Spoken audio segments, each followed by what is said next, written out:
Assalamualaikum warahmatullahi wabarakatuh. Waalaikumsalam warahmatullahi wabarakatuh. Selamat pagi Bu Indah. Selamat pagi Ibu Dida. Gimana kabarnya hari ini? Alhamdulillah Bu Dida sehat. Gimana Bu Dida kabarnya? Alhamdulillah saya juga sehat Bu. Oke, jadi gini ya Bu ya, sesuai dengan kesepakatan kita sebelumnya gitu ya. Jadi hari ini kita itu akan melakukan percakapan untuk kegiatan praobservasi. Ya. Baik ya Bu ya, nggak apa-apa? Iya, silakan Ibu. Nah, baik kalau gitu to the point aja ya Bu ya. Kira-kira apa nih harapan Ibu dari kegiatan praobservasi dan kegiatan observasi yang akan kita lakukan sebentar lagi? Oke, harapan saya ya Bu ya, dengan adanya praobservasi ini saya mengetahui lebih awal kekuatan diri saya gitu ya dalam proses pembelajaran, supaya nanti dalam menghadapi tantangan-tantangan yang sudah ada itu sudah mulai menemukan sedikit jalan atau sedikit solusi gitu untuk menyelesaikan tantangan yang mungkin nanti akan dihadapi gitu. Oh iya ya, jadi Bu Indah tuh berharap dengan kita melakukan kegiatan ini Bu Indah tuh bisa mengatasi tantangan-tantangan yang ada di lapangan gitu ya ketika mengajar di kelas. Baik, kalau gitu Bu, kira-kira nanti materi apa yang akan Ibu sampaikan pada proses pembelajaran di kelas? Oke, kebetulan sekarang sudah masuk yang baru ya Bu ya. Nanti konsep matriks yang akan saya bahas pada saat pembelajaran, di mana peserta didik nanti mampu menemukan mengenai pengertian matriks itu apa gitu kan ya, ordo itu apa, jenis-jenis dan sebagainya itu.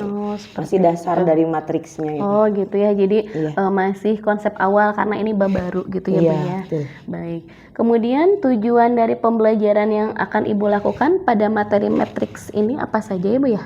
Tujuannya itu jadi peserta didik itu nanti mampu menentukan konsep matriks, itu salah satu diantaranya adalah seperti pengertian matriks, mereka menentukan ordo atau ukuran dari matriks, terus menentukan jenis-jenis matriks, dapat mengidentifikasi juga jenis-jenis matriksnya. Yang terakhir yaitu adalah transpose dari matriks itu Bu. Oh gitu ya, jadi ordo matriks, pengertian, transpose seperti itu ya Bu ya. Oke, kemudian nih ketika nanti pembelajaran area pengembangan apa saja yang ingin Ibu capai dari pembelajaran yang nanti kita lakukan? Oke, area pengembangannya saya rencananya 2 dulu ya Bu ya. Yang pertama itu ingin menguatkan pemahaman konsep awal gitu, konsep awal dari muridnya. Yang kedua itu motivasi intrinsiknya mungkin Bu, motivasi belajar yang memang betul-betul datang dari diri muridnya gitu. Iya, bagus sekali ya Bu Indah ya, ini area pengembangannya. Nah kemudian kalau gitu ya, agar Ibu tadi tujuan-tujuan Ibu tercapai, kemudian strategi-strategi yang Ibu terapkan itu bisa berjalan dengan baik, apa saja nih persiapan pembelajaran yang Ibu akan lakukan, kemudian rancangan pembelajaran yang Ibu terapkan di kelas itu bagaimana, misalkan dimulai dari strategi pembelajarannya, atau misalnya model pembelajarannya, atau metode pembelajaran yang akan Ibu gunakan gitu ta. Oke, sebagai persiapan ya Bu ya, yang saya lakukan itu di awal itu merancang pembelajaran yang berdiferensiasi. Di sini saya ambil diferensiasinya 2 dulu. Untuk target yang sekarang melakukan diferensiasi konten dan diferensiasi proses saja gitu.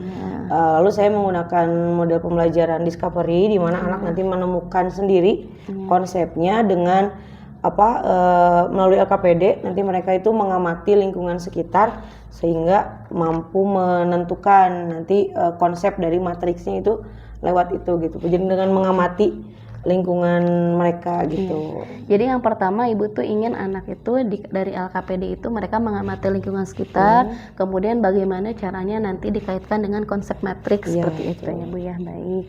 Kemudian Bu, untuk media pembelajaran nih yang akan Ibu gunakan gitu ya pada proses pembelajaran nanti, itu seperti apa medianya? Untuk saat ini saya menggunakan LKPD dulu ya Bu, tidak full menggunakan handphone di materi karena untuk motivasi anaknya supaya lebih ini mungkin ya, kalau pakai handphone kan kurang lebih nanti ada ada pengalihan fokus juga. Nah, handphone juga tetap dipakai, tapi itu untuk dipakai di akhir. Oh, jadi nanti beberapa ada segmen untuk evaluasi saja di akhir pembelajaran gitu. untuk evaluasi ya. Baik. Kemudian nih Bu, apabila misalnya kita rating nih skala dari 1 sampai 10 ya. Menurut posisi Ibu saat ini, siswa itu tadi kan inginnya apa, motivasi intrinsik ya, Ya, motivasi betul. intrinsik anak itu kira-kira untuk sekarang nih ada di level berapa? Masih di level 4 mungkin ya. Oh iya. Karena saya rasa masih bergantung pada rekan kelompok gitu. Nah, sedangkan dalam proses ini saya juga tetap menggunakan kelompok sebetulnya, cuman nanti ada trik khusus supaya memang semuanya tetap terlibat gitu. Oh, betul seperti Ibu. Jadi bagaimana caranya agar mereka tidak ada terlalu tergantung gitu pada teman kelompoknya. Oke. Kemudian kalau misalnya masih ada di level 4 nih, kira-kira level ideal menurut Ibu agar motivasi intrinsik anak itu sudah muncul itu kira-kira ada di level berapa, Bu? Oke, untuk yang kelas yang sekarang kan 8 pembelajaran mungkin ya Bu ya, di level di skala 7 sampai 8 lah mungkin untuk sementara di sana dulu, karena biasanya kan memang belajar kelompok itu betul-betul mereka tuh terkadang mengandalkan satu orang yang sebagai koordinator. Nah, gitu kan, sedangkan harapannya di sini mereka paham konsep itu kan, terus mereka motivasinya betul-betul dari dirinya sendiri. Jadi sampai di 8, 7 atau 8 itu udah ideal. Udah termasuk untuk saya ya, untuk peningkatannya udah termasuk drastis lah, udah lumayan ideal. Gitu. Baik, jadi sampai angka 8 ya. Berarti kalau misalkan skalanya masih bisa ditingkatkan, berarti kan Ibu pasti nanti akan menghadapi beberapa kendala gitu ya Bu ya, atau hambatan. Nah, kira-kira bisa dijelaskan nggak Bu, kira-kira untuk mencapai nilai 8 itu hambatan apa saja atau kendala apa saja yang mungkin Ibu temui gitu di kelas? Hambatannya mungkin masih ada ya Bu ya, murid yang memang motivasinya itu karena bukan dari diri sendiri gitu. Karena mungkin bisa jadi masih ada murid yang mau mengerjakan itu ketika saya datang ke kelompoknya gitu. Kan berarti itu kan motivasinya karena saya harus ke sana gitu kan karena ya. mau ada guru Betul. gitu Terus ya. mereka bekerja dengan kelompok karena takut keundi dan sebagainya gitu Bu. Tantangannya itu sih paling ini, belajar itu bukan karena ya mereka butuh, tapi takut dengan suatu hal yang akan terjadi di depan gitu. Takut ada apa-apa Iya, jadi jaga-jaga takut kejelasin, gitu. takut apa gitu. Nah, gini ya Bu, kalau misalkan hambatannya seperti itu tuh nih ya, lebih pada motivasi intrinsik murid tersebut. Menurut Ibu kira-kira ada nggak solusi dari permasalahan untuk meningkatkan motivasi intrinsik murid itu? Solusinya, oke, mungkin cek kesiapan dulu kali ya Bu ya. Bisa jadi mungkin anak itu ketika sedang belajar mereka fokusnya kemana-mana gitu kan ya, terus rasa ketertarikannya kurang mungkin karena belum siap juga. Mungkin lebih sering mengecek kesiapan mereka gitu kan, sering mengecek juga kondisi mereka seperti apa gitu kan ya. Terus sering refleksi mungkin nanti dengan anak-anak baik setelah ada rekan yang ke depan ataupun di akhir pembelajaran gitu Bu. Jadi lebih menekankan pada kesiapan belajar, kemudian melakukan refleksi ya Bu ya, membiasakan kegiatan refleksi baik. Nah, kemudian selain tadi kesiapan atau misalkan refleksi, ada nggak kira-kira solusi lain yang bisa Ibu tanamkan atau Ibu terapkan untuk meningkatkan motivasi intrinsik gitu? Oke, sementara ini saya sudah berencana mau membuat jurnal pembelajaran, jurnal belajar. Nah, kan biasanya jurnal itu hanya untuk guru ya. Nah, sedangkan saya terpikirkan supaya anak tahu posisi mereka itu sedang ada di mana, sudah menyadari bahwa mereka itu sudah belajar atau belum gitu kan. Belajar dalam artian bukan hanya matematikanya gitu kan. Intinya otak mereka udah dipakai berpikir atau belum gitu kan, dengan cara ya mungkin dengan jurnal. Jadi setiap habis pembelajaran matematika caranya anak mengisi jurnal. Nah, jurnalnya itu dalam bentuk buku gitu. Mereka punya jurnal sendiri sehingga tahu gitu mereka udah sampai mana belajarnya gitu kan. Terus saya sedang berada di posisi mana nih sekarang untuk proses belajarnya gitu Bu. Cukup menarik ya idenya Bu Indah itu membuat jurnal. Nanti boleh ya kalau misalkan saya nanti pengen lihat jurnalnya kayak gimana gitu ya Bu ya. Nah, baiklah. Ibu kan tadi masih ingin naik dari level ke 7 atau 8 nih ya. Nah, untuk mencapai level tersebut ada nggak kira-kira atau ide yang akan Ibu lakukan ketika di kelas gitu ya, agar anak tersebut itu bisa naik nih skala intrinsiknya gitu? Oke, yang pertama mungkin saya melakukan refleksi dari pembelajaran yang sudah saya lakukan dulu mungkin ya Bu ya. Yang tadi ya, gitu. Dari pribadinya saya, lalu ke anak-anak juga seperti apa hasil dari jurnalnya gitu kan. Terus mungkin saya juga ke depannya lebih sering untuk meminta rekan sejawat seperti Ibu lah gitu ya, ketika saya mengajar. Mungkin ke depannya bukan hanya untuk saat ini, mudah-mudahan berlanjut mungkin ya nanti setelah Ibu melihat saya mengajar yang pertama, nanti mungkin ke depannya Ibu bisa ketagihan gitu untuk saling saling mereview gitu kan, support juga ya, gitu ya.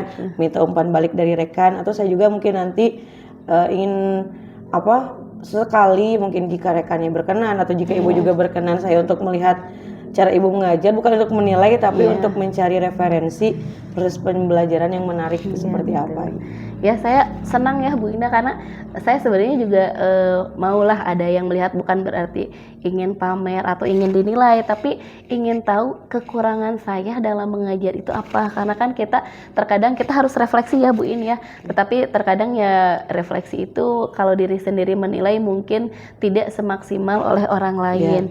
Jadi saya sangat setuju dengan apa yang Bu Indah kemukakan ya, dengan teman sejawat kita saling mengobservasi. Baik nih Bu Indah, tadi kan strateginya udah, tujuannya udah gitu ya Bu ya, ide-idenya juga yang dikeluarkan sangat bagus. Kira-kira kapan nih Bu Indah akan melakukan kegiatan observasinya dan ada di kelas mana gitu nanti pembelajarannya? Insya Allah kedepannya mungkin ada di kelas 11-1. 11-1. Ya, di jam ke-6 sampai jam ke-10, nanti hari Selasa tanggal 8. Oh, baik ya, jadi hari Selasa tanggal 8 ya. Kemudian di kelas 11-1 ya.